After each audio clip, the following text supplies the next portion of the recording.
بسم اللہ الرحمن الرحیم۔ سائیکالوجی کی فیلڈ میں ہیومن بیہیویئر کو سمجھنے کے لیے بہت کریٹیو ریسرچز کی جاتی ہیں۔ ان میں سے ایک اہم طریقہ ریسرچ ٹوین سٹڈیز بھی کہلاتا ہے۔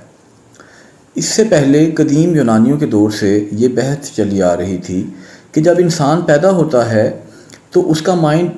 بلینک سلیٹ ہوتا ہے، جسے ٹیبولا راسا بھی بولا جاتا ہے۔ اس کا مطلب یہ ہے کہ انسان پیدائشی طور پہ کوئی بھی مینٹل کانٹینٹ لے کر نہیں آتا، بلکہ وہ اپنے ماحول کے مطابق اس دنیا میں آنے کے بعد چیزوں کو سیکھتا ہے۔ یہ ڈیبیٹ نیچر ورسز نرچر میں بھی کی جاتی ہے،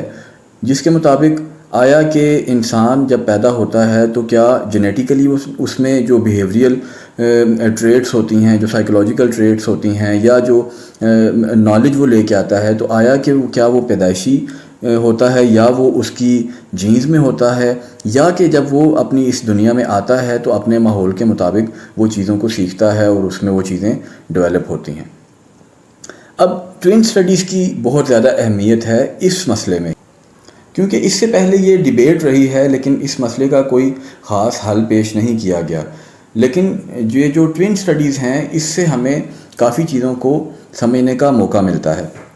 خاص کر اس بات کو کہ جب انسان پیدا ہوتا ہے تو آیا وہ چیزیں جینیٹیکلی اپنے اندر لے کے آتا ہے جو اس کی بیہیویئرل ٹریٹس ہیں، یا جو نفسیاتی بیماریاں اس کے اندر آنی ہیں، آیا وہ اس کی جینز میں شامل ہیں، یا کہ جس دنیا کے ماحول میں جب وہ رہتا ہے اور اس ماحول سے سیکھتا ہے اور اس ماحول سے جو پرابلمس کو فیس کرتا ہے، کہ ان ساری چیزوں کی وجہ سے اس کی جو سائیکولوجیکل پرسنالٹی ڈیولپ ہوتی ہے، یا جو اس میں ٹریٹس پیدا ہوتی ہیں، یا اس میں جو نفسیاتی بیماریاں آنے کا خدشہ ہوتا ہے، تو آیا کہ یہ پیدائشی طور پہ اس کی جینز میں ہے، یا کہ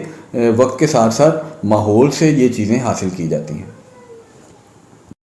اب ٹوینز کی اس میں بہت زیادہ اہمیت کیوں ہے؟ ٹوینز جسے ہم اردو میں جڑواں بچے بھی بولتے ہیں، اس کی اہمیت اس لیے ہے کہ ٹوینز کی دو ٹائپس ہوتی ہیں۔ ایک ٹائپ ہے آئیڈینٹیکل ٹوین، اسے مونوزائگوٹک بھی بولتے ہیں۔ یہ وہ ٹائپ ہے جس میں دو بچے یا دو ٹوینز جو ہیں وہ آپس میں 100% جینز شیئر کرتے ہیں، اور دوسری جو ٹوینز کی ٹائپ ہے وہ فریٹرنل ٹائپ کہلاتی ہے، اس میں 50% ان کی جینز شیئر ہوتی ہے۔ اب یہ جو آئیڈینٹیکل ٹوینز ہیں، ان کی بہت زیادہ اہمیت ہے ٹوین سٹڈیز میں۔ اب ہوتا کیا ہے کہ جب دو ٹوینز پیدا ہوتے ہیں تو اب چونکہ جینیٹیکلی یہ بالکل ایک جیسی جینز رکھتے ہیں، تو پھر ان کی جو بعد کی لائف ہے اس میں ان کی جو پرسنالٹی ہے، جو پرسنالٹی ٹریٹس ہیں، جو سائیکولوجیکل ٹریٹس ہیں، یا ان کا جو بیہیویئر ہے، یہ سارا کچھ پھر سیم ہونا چاہیے۔ اگر دو بچے جو ٹوینز ہیں لیکن وہ ان کی پرورش علیحدہ علیحدہ جگہ پہ ہوئی ہے، اگر ہم اس طرح کے دو ٹوینز کو اٹھائیں اور ان پہ ریسرچ کریں تو ہمیں اس بات کا کافی حد تک پتہ چل سکتا ہے کہ کچھ نفسیاتی بیماریاں یا ہماری جو سائیکولوجیکل ٹریٹس ہیں، پرسنالٹی ٹریٹس ہیں، آیا کہ وہ پیدائشی طور پہ ہوتی ہیں یا کہ وہ ماحول کے مطابق ہمارے اندر پیدا ہوتی ہیں۔ تو اس میں کچھ سٹڈیز کی گئی ہیں، اور خاص طور پہ جو سٹڈیز اس میں اہمیت کی حامل ہیں وہ ایسی سٹڈیز ہیں کہ جو ٹوینز بچپن میں ہی اپنے والدین کی وجہ سے یا کسی اور وجہ سے علیحدہ ہو گئے اور علیحدہ علیحدہ جگہ پہ ان کی پرورش ہوئی، تو بعد میں جب ان ٹوینز کو پر ریسرچ کی گئی تو اس سے پھر کافی ساری چیزیں سامنے آئیں۔ لیکن ابھی یہ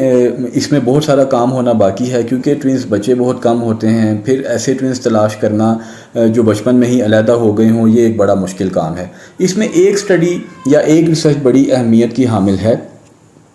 یہ جرمنی میں دوسری جنگ عظیم کے دوران ایک فیملی کا کہ یہ ٹوینز تھے، ایک ان کا جو باپ تھا وہ یہودی تھا اور ان کی جو ماں تھی وہ کیتھولک تھی۔ تو بعد میں ان کی علیحدگی ہو گئی، ابھی یہ بچے بہت چھوٹی عمر میں تھے، تو پھر جب ان کی علیحدگی ہوئی تو وہ ایک بچہ جو تھا وہ باپ کے پاس چلا گیا، وہ اسرائیل میں چلے گئے، اور جو دوسرا بچہ تھا وہ جرمنی میں ہی رہا، جس کی پرورش اس کی مدر نے یا اس کی نانی نے کیتھولک فیملی میں کی۔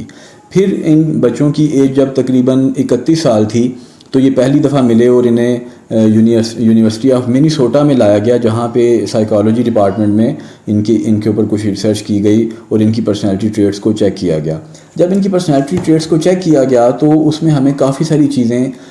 جو ہیں سیم ملیں، جس سے یہ بات سامنے آتی ہے کہ کافی ساری چیزیں ہماری پرسنالٹی ٹریٹس میں جینیٹک بھی ہوتی ہیں، جن کا تعلق جینز کے ساتھ ہوتا ہے۔ ان دو ٹوینز میں جو سملیرٹیز تھیں وہ یہ تھیں کہ جب دونوں کو لایا گیا تو دونوں نے مونچھیں رکھی ہوئی تھیں، دونوں کی جو گلاسز تھے وہ بالکل ایک جیسی شیپ کے تھے، وائر ریمڈ گلاسز دونوں نے پہنی ہوئی تھی۔ اس کے علاوہ جو انہوں نے سوٹ پہنا ہوا تھا وہ بھی تقریباً دونوں کا ملتا جلتا تھا۔ پھر جو دونوں کے مینرز تھے وہ بھی ایک دوسرے سے کافی مطابقت رکھتے تھے، ٹیمپرامنٹس ان کے ایک جیسے تھے۔ پھر یہ دونوں اسپائسی فوڈس پسند کرتے تھے، دونوں جو میٹھا پسند کرتے تھے وہ بھی ایک طرح کا ہی تھا، اور ان دونوں کی ایک عادت تھی کہ ٹوائلٹ یوز کرنے سے پہلے اسے فلش کرتے تھے۔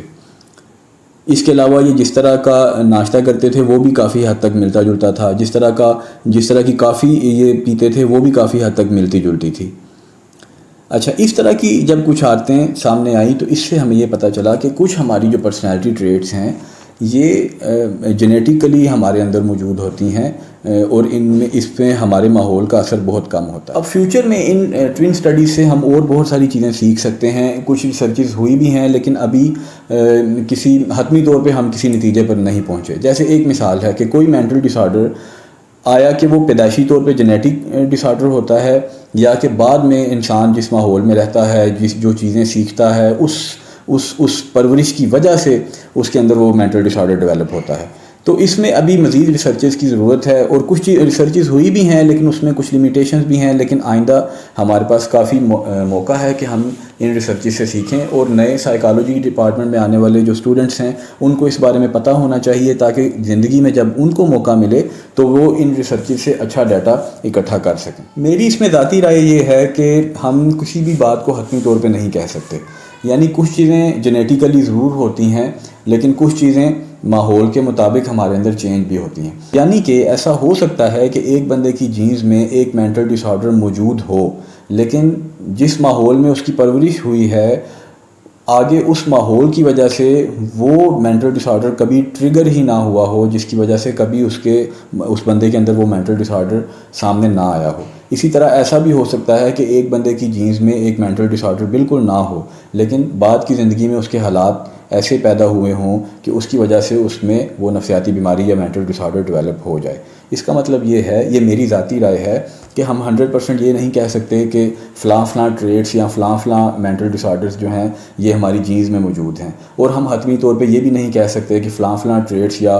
جو پرسنالٹی ٹریٹس ہیں یا فلاں جو مینٹل ڈس آرڈرز ہیں یہ خاص طور پر ہمارے ماحول سے ہی، یا جو ہمارے انوائرمنٹل سٹریسرز ہیں، یا جس طرح کی زندگی میں ہم پرابلمس فیس کرتے ہیں یہ صرف اور صرف اس کی وجہ سے ہے۔ یعنی ہم اس پہ کوئی حتمی رائے نہیں دے سکتے۔ جینز کا اپنا رول ہے، اور جس ماحول میں ہماری پرورش ہوتی ہے اس کا اپنا رول ہے۔ باقی اس پہ حتمی طور پہ کچھ بھی نہیں کہا جا سکتا، اس پہ مزید ریسرچز کی ضرورت ہے، اور ہمارے سائیکالوجی اسٹوڈنٹس کو بھی اس طرف آنا چاہیے۔ یہ ایک کریٹیو آئیڈیا تھا، میں نے سوچا آپ کے ساتھ شیئر کر دوں، اور اگر آپ کی لائف میں کوئی ایسا نفسیاتی مسئلہ ہے تو آپ ہمارے ساتھ رابطہ کر سکتے ہیں۔ بہت شکریہ، اللہ حافظ۔